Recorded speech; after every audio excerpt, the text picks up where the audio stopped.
Men, and I use the term ever so loosely. By far, one of the most common questions I get asked off my website is, how do you put the bearings in the swing arm?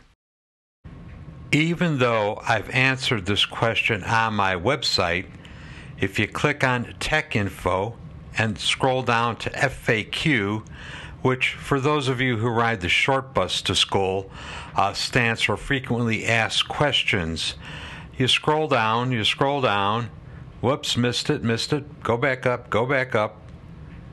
There it is, right there. Very similar picture in which a guy asks how to install his swing arm bearings. Well, here's the picture. Just look at the picture. Everything you need to know is right there. And if you right-click on the picture, you could get a little bigger version.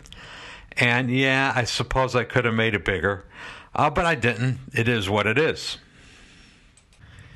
In this picture, the hardware is hung on the alignment pin punch exactly in the order in which it is supposed to be placed on the shaft and in the swing arm. When you tighten the smaller nut on the right side, that is the shaft nut. When you tighten the shaft, you pull the bearings, the spacers, and the inner dust seals. You pull all of that tight up against the frame. The bearing cups are retained by the spanner nut on one side and the big nut on the right side. This is the big nut that goes on the right-hand side of the swing arm. As you can see, it's pretty thin. Most sockets, like the one on the right, have a little bit of a bevel around the edge. When that big nut tightens up, it might actually recess into the swing arm, and it makes it very hard to catch the thin nut with enough engagement in the socket to get it tight. On this socket, I cut the last eighth of an inch off of the socket so that the socket will seat more deeply on the nut and thus give it a better tightening effect. Notice how much more deeply the big nut engages with the socket on the left with no chamfer on it than it engages in the socket on the right with the chamfer. This extra bit of positive engagement will help you tighten it up more easily. The big nut takes a 1 3/8 inch socket. Before trying to actually install the swing arm, you should check the threads on both sides. In this case, the big nut threads right in. No corrective action is required. When I screw this nut all the way in, you could see how the nut is actually a little bit recessed below the ear on the swing arm. This is why you need to square off the socket wrench you're using to tighten it so that you could grab that last little bit of material sticking out above the swing arm. I flipped the swing arm around and I'm going to test fit the spanner nut on the left side. This is the old dicked up one. You can see it's dicked up. And just FYI, the holes for your spanner wrench are 5/32 of an inch, which is kind of an oddball size. This nut should thread in as easily as the other one did. And of course it doesn't, because people have been punching the edge of the swing arm to stake the nut in place. And this one's going to need some work before it's ready to go. Alright, give it a good look over. Get yourself a Dremel tool, a file, whatever you want to use, and take any imperfections out of that first thread or two. You need to at least be able to get the nut started to do the repair I'm going to suggest here. But anyway, get all the gouges and the rough spots out of it and try to get the nut started. After you get it to where the nut will start, get yourself some fine valve grinding compound. It's best to use fine. Smear a little of the valve grinding compound around the threads of the nut. Go all the way around with it. You don't need a real lot of it, but you do want to cover all the threads. So, just a little gob should do it for you. Then, using your spanner wrench, not a punch and a chisel and a hammer, a spanner wrench. Go buy one, you cheap bastard. Start working the nut back and forth, back and forth. Just keep doing it. It might take a while. I probably had to work this particular one, I don't know, 20 minutes, a half hour, something like that. But eventually, the nut will loosen up in the threads, and you'll be able to take that nut and turn it with your fingers all the way in. You need to do this because you need to be able to seat the bearing cup against the bearing. And if this nut binds up in the hole, you're not going to be able to do that. So take the time and do it. It'll save the swing arm. It'll, make your setup better and easier. Just bite the bullet and go do it.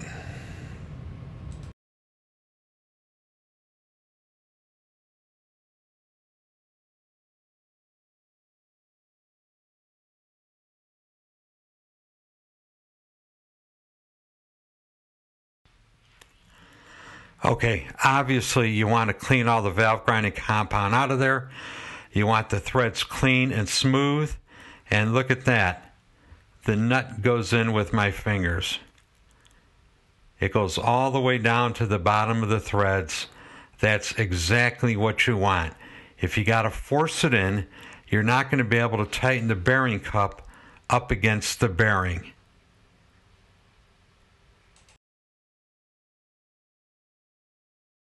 I didn't show it on camera, but one of the things I did after getting the threads straightened out was to run a brake cone in and out of these bores. You want these bores to be smooth. The bearing cup needs to be a very light press fit in these things, and if you got rust, crud, and gouges and things, it'll make the bearing cup hang up. So run a brake cylinder hone through it and get it smooth. And the next thing you got to do is install these little tin grease seals. Use whatever you got to use. I use a bearing installer just to try to get even pressure on them all the way around. These things are also supposed to be a light press fit in there. They're supposed to be kind of snug. You don't want them falling out. They do need to be flush with the inside edge of that swing arm. But do whatever you got to do. Tap them, manipulate them a little bit. Sometimes you could bend the flange out a little bit with a pair of pliers or something to, make them fit a little tighter. But do whatever you got to do to get these things to be snug in there. The next thing that goes in are these little spacers. That little lip faces in towards the frame. You just drop them in there. Then you grease up a bearing and you drop a bearing in there. The cone faces out. And then you drop the bearing race in. The bearing race is, like I said, supposed to be kind of a light press fit. You should definitely be able to get it started with your fingers, and then you might have to tap it gently with the bearing installing tool. Remember, when you tighten the big nut and the spanner nut, you want to be able to push the cup up against the cone. So if it doesn't move fairly freely in there, you're not going to be able to adjust the tension on the swing arm. On this particular race, I decided to use a threaded rod and a couple of bearing installing bushings. And I'm going to just pull the race down up against the bearing. When I do it this way, that bottom bushing is a little bigger than it needs to be, and it ensures that I won't drive the race, the bearing, and the dust seal out the bottom of the inside of the swing arm. So just tighten the nut up and run it in until it bottoms out.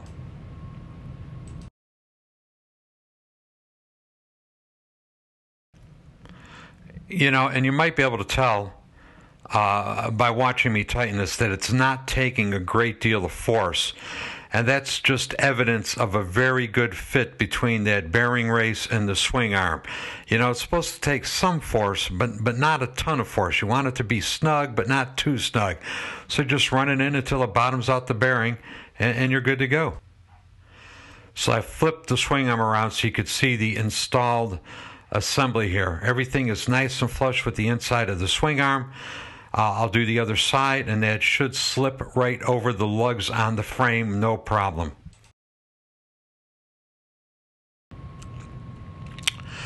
In order to make the installation manageable, the ass end of the swing arm is hanging on a couple of pieces of wire hooked to the fender struts. I slobber gob the shaft up with some anti-seize compound and then just shove it in there, and that's all there is to it. And then you put the nut with the little ears on it on the left side. You line the little ears up so they'll fit in the slot on the crankcase. And once you got it this far, you could go to the end of the shaft and just tighten the hell out of that thing. Okay, you can now tighten the shaft all the way. The goal is to seat the bearings against the frame.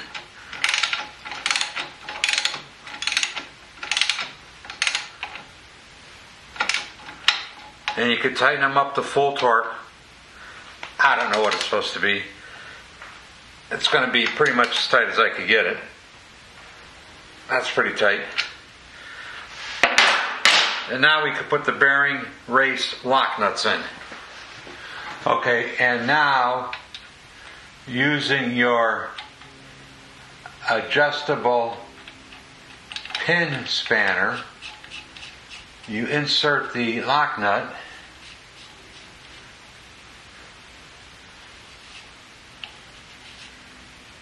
and tighten it up.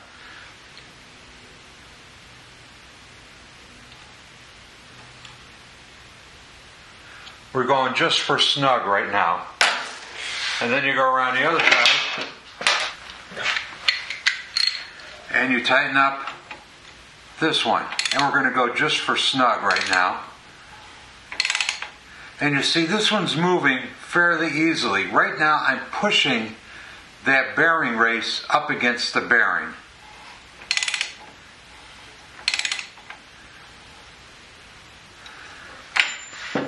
It is possible when you're doing this that you could move the swing arm left and right a few thousandths of an inch. You want to keep it centered.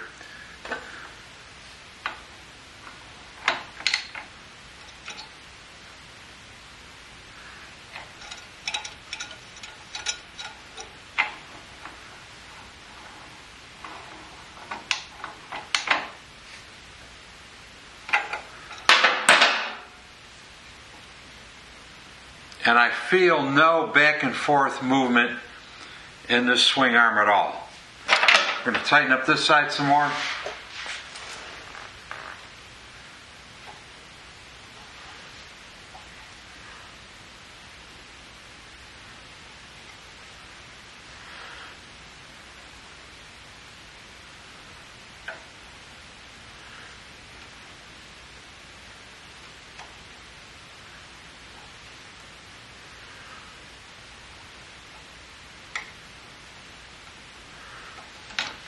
This side's pretty tight.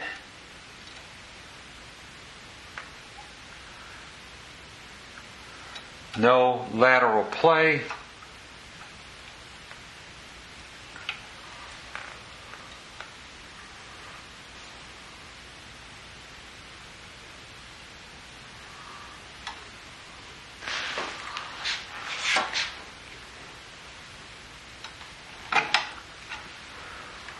This one I think is bottomed out. I don't think I could get it any farther.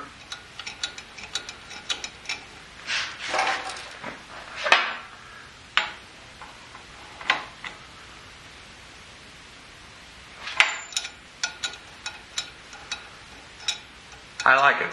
I'm going to call that good. This one's done.